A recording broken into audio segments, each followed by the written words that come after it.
Hello, my name's Phil Cutting. Behind me you can see Twickenham 2014, the International Convention.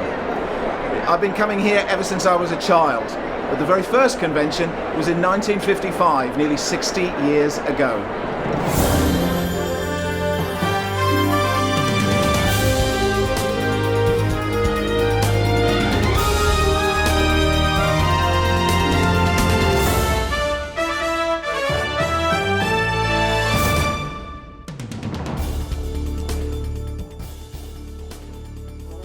That first convention in 1955 was a landmark event. Never before had such a large gathering of witnesses been held in Britain. Its theme was Triumphant Kingdom, and it was attended by over 41,000 people who came not just from all over Britain, but from 56 countries of the world. 42 chartered planes and 2 liners brought 4,500 visitors from America alone.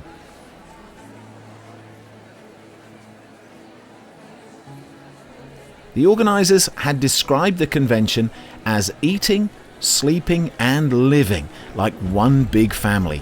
And just like a real family, everyone helped each other out. Remember, this was only 10 years after the end of the Second World War, and money was scarce. So a huge army of 4,000 volunteers spent 8 weeks combing London for inexpensive hotel rooms and private accommodation to find beds for over 21,000 guests. We used to have to go around to the homes of people in Twickenham and knock on their door and ask them if they would be prepared to put people up for the assembly. And if they could, we then had to gently ask if we could go inside and have a look round to see that it was somewhere where we would want to stay ourselves. That's the instruction we were given. For some, like Ray Popel, it was their first contact with the truth, and it changed their lives. And so they called on where we were living then, in Whitton, which is near Twickenham.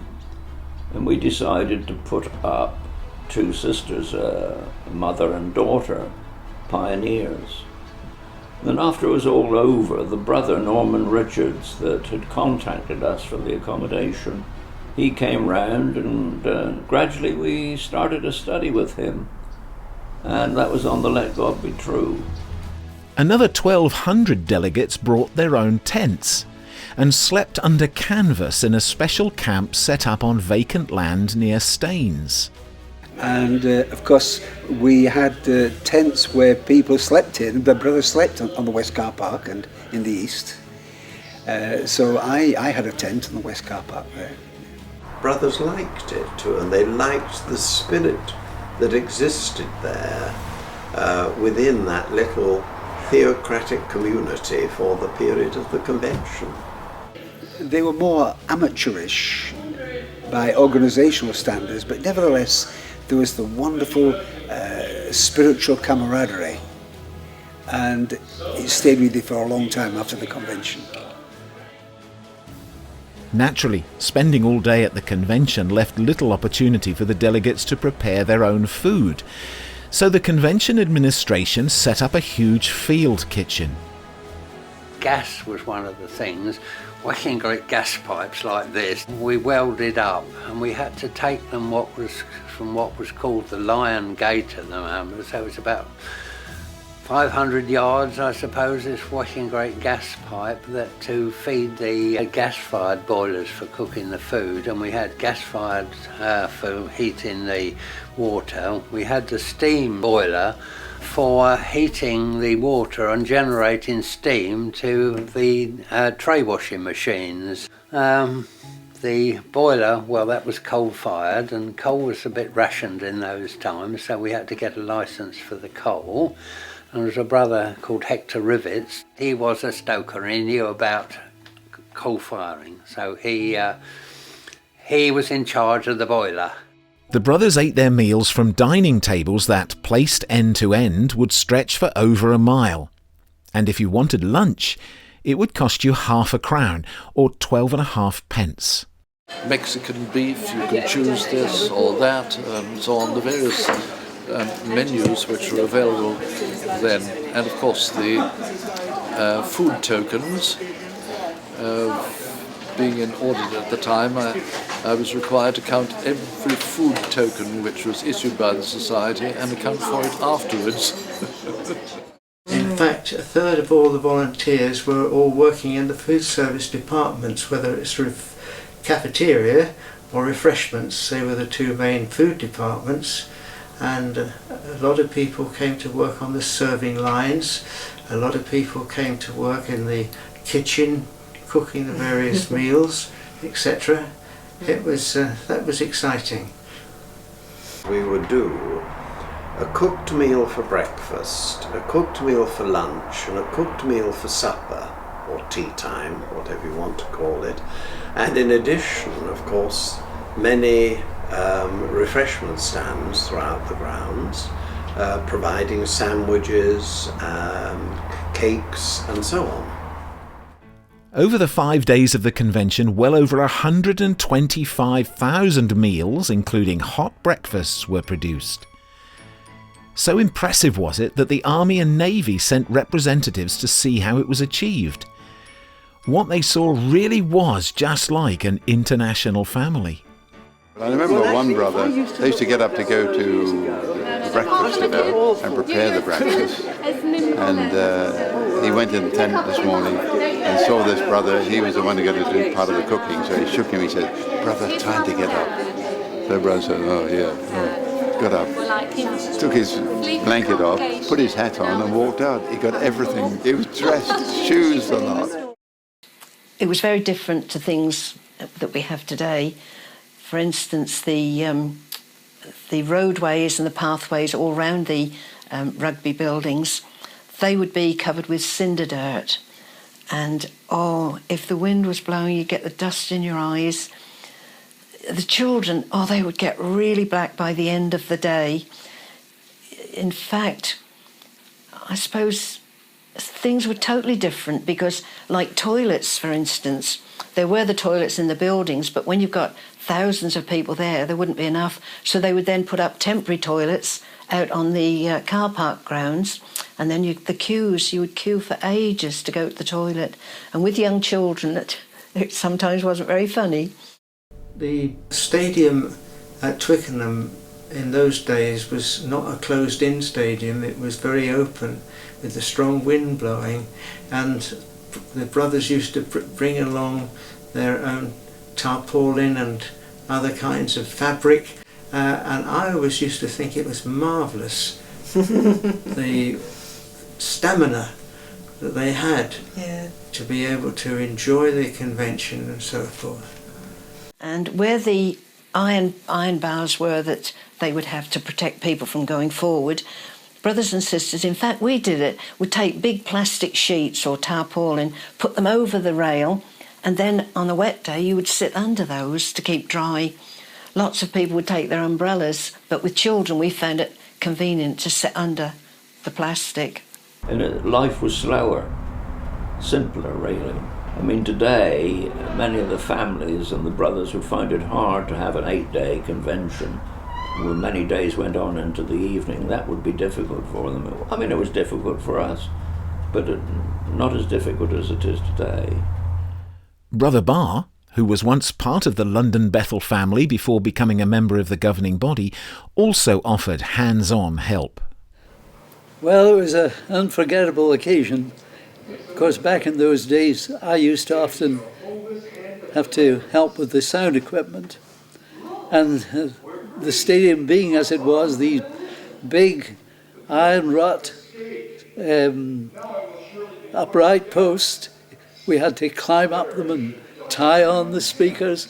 I really was scared, but we had to use dozens and dozens of speakers. Big difference to what there is today. But I remember that occasion so well. That first Twickenham Convention was memorable in many ways.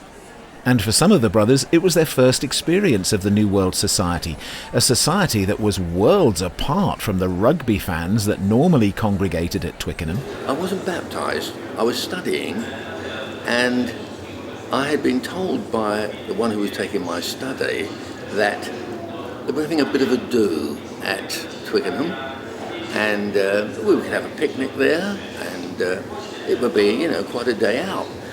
So I come along in a pair of shorts, open-toed sandals, looking for a sort of a picnic day out, and was absolutely astonished. It was when I came here to find people really very well dressed indeed. In fact, people were coming up to me and saying, are you from Germany? Are you a foreigner? Quite clearly, I stood out. Well, like Ted, I thought we were going to have a day out with a picnic, and I've got a small child who just got over chicken pox, and we thought it would be very nice for her. Quite staggered to get here and see all these people and to hear all the talks, which of course were quite a revelation to us. We hadn't been to an assembly or a big convention before. I must say it gave me a tremendous boost in my study, and brought me along quicker than I would have done, I'm sure. No doubt about it. It was to be another 6 years before Jehovah's Witnesses returned to Twickenham, and by then the world outside was obsessed with the space race, the Cold War and Vietnam. But within Twickenham Stadium, another international family event began to take place. It was my first convention at Twickenham, and there I am, a young 8-year-old boy. This time, there were 6 days of sessions, and I remember my family being very excited about one particular release. It was the culmination of the most challenging and important publishing projects ever undertaken by the Watchtower Society, the entire New World Translation of the Bible in one volume. Previously, the New World Translation in modern English had been available only as a series of volumes, released one by one as each one was translated. Now it was released in one volume to excited applause. While today we take the use of a Bible in modern English for granted, back in 1961 the main Bible version in use was the King James Version in old Shakespearean English. Not only was it hard to understand, but it contained many translation errors that needed correcting after 400 years of use. In the years since then, the New World Translation has been translated into nearly 200 languages, and hundreds of millions of copies have been printed. And now, of course, we have the 2013 Revised Edition and the online study Bible. Demonstrating the outstanding growth of Jehovah's Witnesses, the attendance on that Sunday in 1961 was 48,070, an impressive number bearing in mind that the total publishers in Britain for that year numbered only 43,000. In his concluding talk, Brother Knorr, the president of the Watchtower Society, announced something truly exciting for 1963. An around-the-world convention spanning 27 convention sites. It was an extraordinary concept. A 10-week chain of conventions would take place under the theme of everlasting good news, and several hundred delegates would travel around the world alongside representatives of the Society. For over 2 months without a break, an international convention would be taking place each week somewhere around the earth. It fittingly demonstrated the global unity of Jehovah's people, and the title of the public talk, When God is King Over All the Earth, emphasized the future expectations of the delegates. The third convention in the chain was scheduled for London, and Twickenham Stadium was chosen as the venue. In recognition of the huge amount of spiritual food to be dispensed, the convention was scheduled to last not for 4 days, nor for 6, but this time for 8 days, spanning 2 weekends, and the work involved in organising it was vast. Again, the field kitchens were set up, with 2,000 volunteers to produce thousands of hot meals, and again, a massive house-to-house work began to find accommodation for the visiting delegates. Many delegates brought tents, and huge tent cities were created at Sunbury and Weybridge, totalling 67 acres, with temporary plumbing and drainage systems, electricity, laundries and shops. The campsite was set out by the brothers with sort of white parcel string, and each street, as it were, street in inverted commas, has got a name. You might have been in Kingdom Street or Paradise Road, but each camper had got his own plot. The latrines were primitive, is perhaps the kind word to use, but everybody was happy and got along well. In addition to family tents, large dormitory marquees were erected, and altogether over 17,000 delegates were housed under canvas. The excitement of the event motivated the brothers across the country who didn't want to miss this memorable event. Thousands flocked in from all over the British Isles by car, coach and train. On arrival, these brothers joined an international family made up of brothers who travelled even greater distances to get here. Many had come from departure points all over Europe, with another 600 arriving from America. Because of the international nature of the convention, the organising committee had gone to great lengths to give visitors a taste of English culture. Carrying on this theme, even the platform was English, designed around the theme of an English country garden complete with its own thatched cottage. The completed platform was 250 feet in length, stretching the entire width of the pitch, and was decorated with 31,000 flowers. While the surroundings were typically English, the programme transcended national barriers, being truly international. Experiences were presented by visitors from all over the world. One brother who gave his experiences was Harold King, who'd recently been released from 5 years of solitary confinement in a Chinese prison because of his preaching activity. Everyone was thrilled to receive new books during the 8 days of the convention. These included a large print version of the New World Translation and All Scripture is Inspired of God, a book we still use today over 50 years later. The third release was entitled Babylon the Great Has Fallen, God's Kingdom Rules.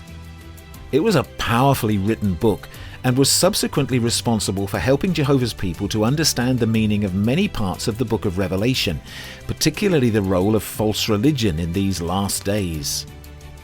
A further highlight was the baptism of 1,369 in just 95 minutes in a pool constructed right on the pitch. The attendance on the last day peaked at an incredible 50,111 people. There were not enough seats for them all, so thousands removed their shoes and sat right on the pitch itself. We were studying, and I remember being walked onto the grass for the public talk, and Joy had to take her long high-heel stiletto shoes off.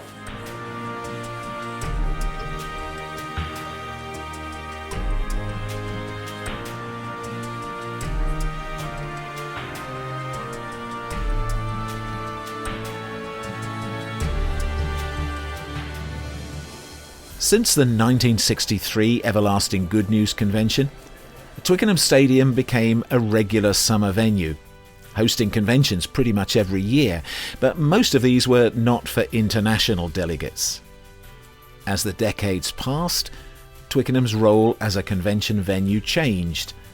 The growth of Jehovah's Witnesses in Britain has been so great that Twickenham became just one of a number of regional convention venues and catered for only about 15% of the total convention attendance in Britain. However, its role in the international field continued to be important.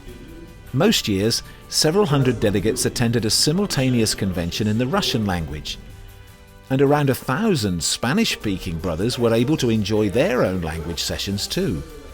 In 2013, 11 language groups shared the stadium facilities as a united Theocratic family. This multi-language arrangement can trace its roots back to 1971.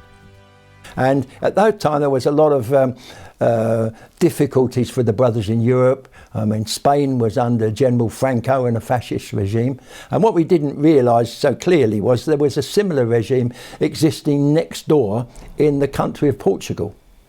And that was quite a strict one. But the brothers there were not allowed to meet. They couldn't have meeting places. They had to meet secretly. But strangely, the government gave permission for those who were registered as witnesses to leave the country once a year on an organised train to go to a convention in France. Somebody persuaded them to do that. And in 71, the convention was set to be in Toulouse. But to get to Toulouse, they had to travel through Spain. And in Spain, they had an outbreak of cholera. And because of that, the French authorities wouldn't allow the convention to go in case there was contamination brought via Spain. So the society thought very quickly and sought the weekend, where else could we go? And it seems the only other convention in Europe that weekend was at Twickenham. So they rang and saw, could we arrange this? So in, as I say, I think about no more than 12 days, we had to arrange that, accommodation for the brothers. And I remember in Bracknell, he rang us on a Saturday morning, explained this situation and said, we want to bring these brothers. How many could you put up? So he rang around the brothers, I rang the other elders or servants as they were in those days, and we came back and told him 80. And he said, yeah, that's fine, that's great, there's 80. Then the phone rang again 10 minutes later, said, could you make it 100? So we went to action again and rang, but we went a little bit further outside of the perimeters of Bracknell, and came back and said, yeah, we could take 100. This large crowd turned up at the Kingdom Hall, the new Kingdom Hall, and the brothers and sisters were wonderful. They came out from their homes, they came in their cars or borrowed vehicles to come to take them away. And at the end of the programme, they couldn't speak the language, not many of them, but they could sing. And so they sang a kingdom song, and I don't think there was a dry eye in the stadium at that time. It was a very moving experience. And the tears really, really flowed. To me, it's one of the outstanding events of Twickenham in my life. A further international convention was held in Twickenham in 1998, with visitors from France and Spain. With 4 governing body members present, the programme was linked electronically with 8 other venues around the country. 16 years later, the final chapter in the history of conventions at Twickenham was written, with a glorious international convention attended by 50,000 delegates from all over the globe. It included satellite conventions held in auditoria within the stadium, an additional stadium across the road, and several other venues across Britain and Ireland that were connected via video link from the main stage. With the passing of nearly 60 years since that first Twickenham Convention, life for most people has changed out of all recognition. The world has witnessed a series of vicious wars and seen terrorism strike fear into men's hearts. At home, family life for many has continued to disintegrate, with many enduring the pain of divorce and physical and mental abuse. Meanwhile, here at Twickenham Stadium during those years, things have been much different. The people who assembled here each summer really did feel just like one big family. And that feeling continues. They're not saddened by world events. They don't fear the future.